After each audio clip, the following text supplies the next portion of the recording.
What's going on, guys? Welcome to another episode of Smash JT. I just got finished watching Sony's PlayStation 5 presentation, and all I gotta say is, holy crap, did they knock this thing, completely out of the park. I wasn't even, that excited going into it. I was like, whatever. I've watched a couple of these. Let's find out what the price of this thing is and move along with our lives into the next generation of gaming because it's inevitable, it's coming. And then I watched this presentation, and I'm just like, I'm ready. I'm not going to go through every single game that they go over in this presentation. That would be nuts. Just watch it for yourself. Do yourself at least that favor. It is a fantastic presentation. A little something for everyone, and for some people, there were multiple things. That one right there, Final Fantasy 16, PlayStation console exclusive. And that's kind of what I want to focus on with this video, is how PlayStation's presentation basically took a direct shot at Microsoft's Xbox Series X. After watching this presentation, I have myself just left scratching my head on why would anybody buy a Microsoft Xbox Series X?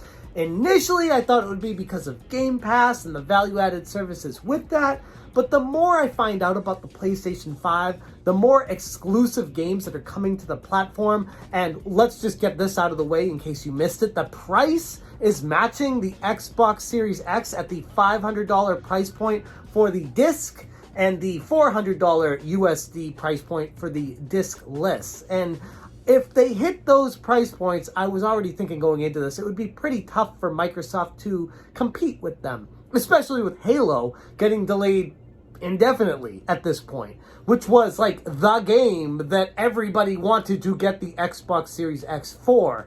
Without Halo, I can't really think of a reason to get one. There were some cool looking exclusive games for that, but I have a PC. It's powerful enough. If I really want to play those games, I just play them on my PC. Do I really need the Xbox Series X in my life? That's what this presentation basically told me.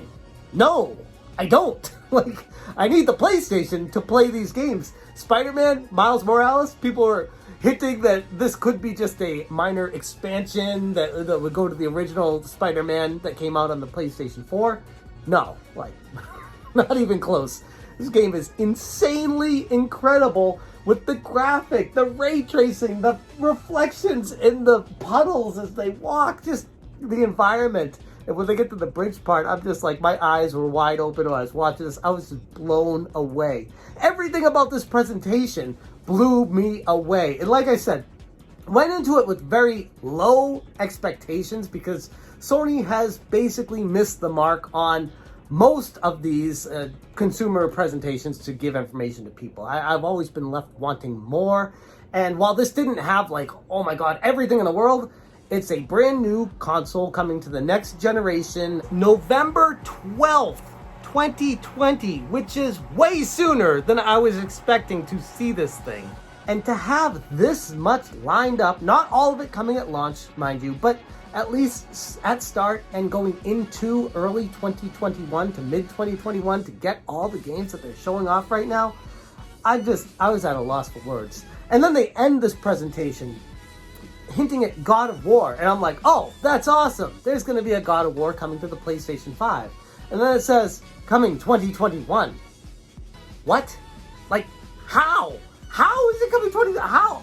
How are they able to do this? Make a full game, AAA level, for next generation consoles, and have it ready in 2021 when you know how long the development time goes for these games. Just look at Halo getting delayed. Just look at Metroid Prime 4 getting delayed indefinitely.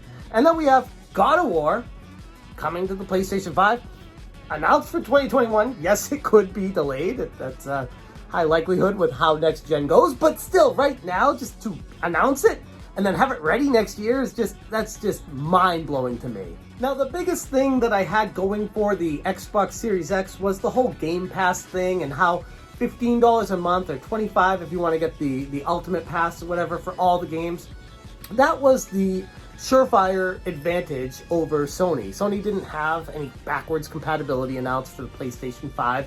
Nothing that it would do with the service outside of the PS Plus, and that wasn't really fully fleshed out yet. But then in this presentation, they talk about the PlayStation Plus collection. 18 games from the PlayStation 4 making their way playable on the PlayStation 5 with a PlayStation Plus membership. I thought that if you own these games, they would let you play them. No, I researched this after the video to make sure. It looks like, as of right now, the reporting from multiple sites I'm seeing, 18 games announced so far, fully available. You don't have to own them going into the PlayStation 5. You don't have to have the disc. You don't have to have purchased it on the network. You just have to have the PS Plus membership, and you can download and play these games. Not stream them, download to your PlayStation 5 console and play them. Keep them for as long as you have the PS Plus membership. That's insane. Like, the value proposition just there.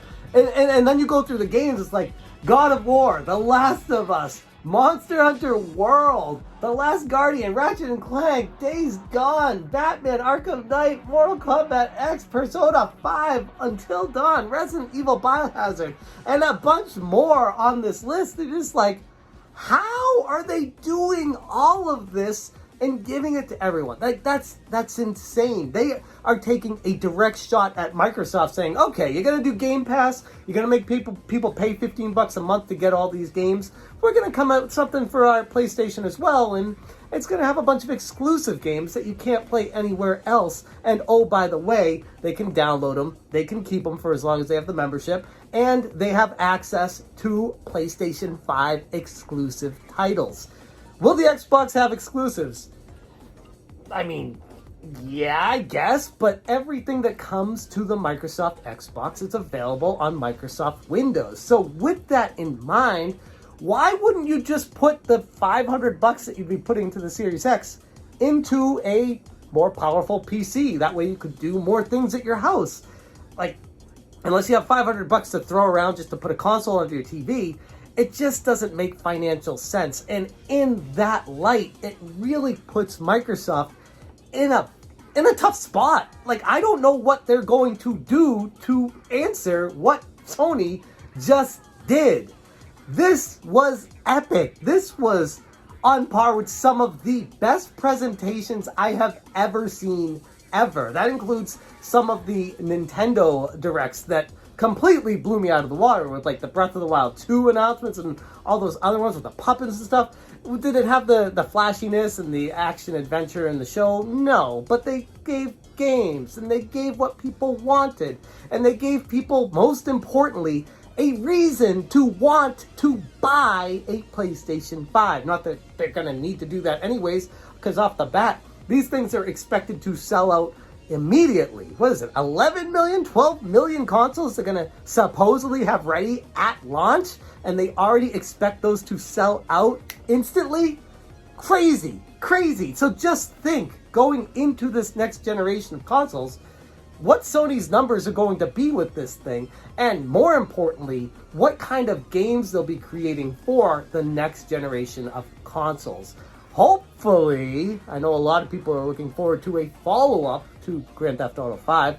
Hopefully, Rockstar and Take-Two are working on Grand Theft Auto 6 before I get to be too old that my fingers hurt from arthritis and I can't play video games anymore. Hopefully, that will be coming to next generation. But I mean, you got Cyberpunk to look forward to. You got all these games that Sony went through today. It's just, there's so much to be excited for in the next generation. And it's funny because my initial take with the Sony PlayStation 5 when they announced it, I was just kind of like, do we really need that? Like, what is it? What's the benefit of spending $500 when the games look a little better than the PlayStation 4, but it's negligible at best. It's not, to me at least, at first look, it's not something that's going to completely blow my world away compared to, I don't know, like the leap from the NES to the Super NES, or the Super NES to the PlayStation, we'll say.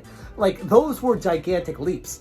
In this case, Sony and Microsoft, to an even more important extent, need to give a value proposition to make consumers want to make that leap into the next generation. People who already own PlayStation 4s and Xbox Ones. What are they going to provide to make you want to buy the next generation of consoles? And after watching this presentation with these games, wow. Like, could they be done on the PlayStation 4? I mean, yeah, everything could be done on the PlayStation 4, but it would have way more load times and lower graphic resolution and a whole bunch worse. But that's the thing. Everything about this, the quick load times, the ray tracing, the exclusive to the console, the benefits for the PlayStation Plus collection, and then you get to the price point of next generation consoles being only $500 USD if you want a disc drive, and $400 for the people that don't really care about physical media or are too cheap to get the next leap up.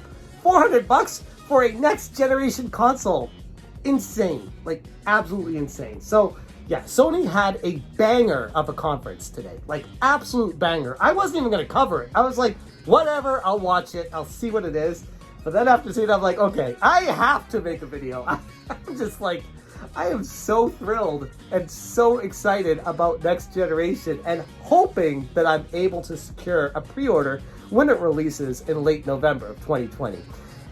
Anyways, you know what I'm going to say right now. Let me know what you guys thought about this presentation. Am I blowing it way out of proportion? Is the Xbox Series X have legs to stand on? I'd love to hear rationale for that. I'd love to hear where you stand on all this in the debate.